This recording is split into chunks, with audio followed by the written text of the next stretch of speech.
ನಮಸ್ತೆ. ಶ್ರೀ ಪರಂಜ್ಯೋತಿ ಭಗವತಿ ಭಗವಾನರ ಪವಾಡ. ಇಂದಿನ ಪವಾಡದಲ್ಲಿ ಬೆಂಗಳೂರಿನ ಉಷಾ ಅವರು ತಮ್ಮ ಅನುಭವವನ್ನು ಹೀಗೆ ಹಂಚಿಕೊಂಡಿದ್ದಾರೆ. 8 ವರ್ಷಗಳ ಹಿಂದೆ ನನ್ನ ಪತಿಯವರಿಗೆ ಕ್ಯಾನ್ಸರ್ ಎಂದು ಕಂಡುಹಿಡಿಯಲಾಯಿತು. ಅದು ಆರಂಭಿಕ ಹಂತದಲ್ಲಿತ್ತು. ಅವರು ಒಂದು ಪ್ರಮುಖ ಶಸ್ತ್ರಚಿಕಿತ್ಸೆಗೆ ಒಳಗಾದರು ಮತ್ತು ಸಂಪೂರ್ಣವಾಗಿ ಗುಣಮುಖರಾದರು. ಅದಾದ ನಂತರ ಅವರು ಉತ್ತಮ ಆರೋಗ್ಯದಿಂದ ಇದ್ದು ಸಾಮಾನ್ಯ ಜೀವನವನ್ನು ನಡೆಸುತ್ತಿದ್ದರು.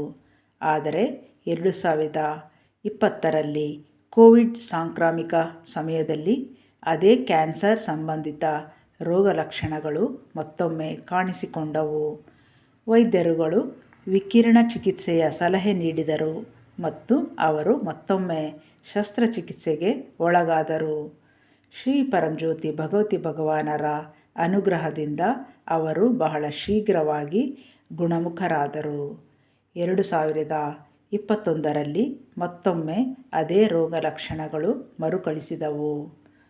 ನಾವು ಒಬ್ಬ ಹಿರಿಯ ತಜ್ಞರಿಂದ 2ನೆಯ ಅಭಿಪ್ರಾಯವನ್ನು ಕೇಳಿದೆವು. ಸುದೀರ್ಘವಾದ ಸ್ಕ್ಯಾನ್ಗಳು ಮತ್ತು ಪರೀಕ್ಷೆಗಳ ನಂತರ ವೈದ್ಯರು ಚಿಂತಿಸುವ ಅಗತ್ಯವಿಲ್ಲವೆಂದು ಸ್ಪಷ್ಟವಾಗಿ ನಮಗೆ ತಿಳಿಸಿದರು. ಎಲ್ಲ ವರದಿಗಳು ಸಾಮಾನ್ಯವಾಗಿದೆಯೆಂದು ಅವರು ತಿಳಿಸಿದರು ಮತ್ತು ನನ್ನ ಪತಿಯವರನ್ನು ಕ್ಯಾನ್ಸರ್ನ ಭಯದಿಂದ ಹೊರಬಂದು ಸಂತೋಷದ, ಆರೋಗ್ಯಕರವಾದ ಮತ್ತು ಸಾಮಾನ್ಯವಾದ ಜೀವನವನ್ನು ನಡೆಸುವಂತೆ ಸಲಹೆ ನೀಡಿದರು. ವೈದ್ಯರು ಅವರಿಗೆ ಅದ್ಭುತವಾದ ನೈತಿಕ ಬೆಂಬಲವನ್ನು ನೀಡಿದರು.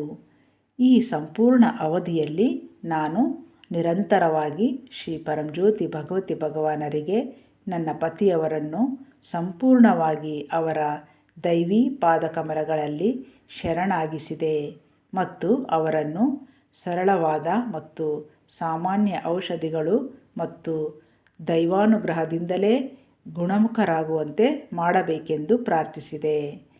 ಭಗವಾನರ ಅಪರಿಮಿತ ಕರುಣೆಯಿಂದ ಯಾವುದೇ ಔಷಧಿಗಳನ್ನು ಸೂಚಿಸಲಿಲ್ಲ ಮತ್ತು ಇಂದು ನನ್ನ ಪತಿಯವರು ಸಂಪೂರ್ಣವಾಗಿ ಆರೋಗ್ಯವಂತರಾಗಿದ್ದಾರೆ.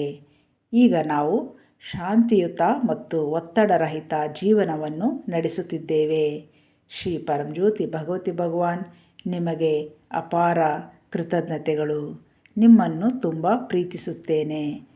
ಆರೋಗ್ಯ ಪ್ರದಾತ ಶ್ರೀ ಪರಂಜ್ಯೋತಿ ಭಗವತಿ ಭಗವಾನರಿಗೆ ಜಯವೆನ್ನಿ.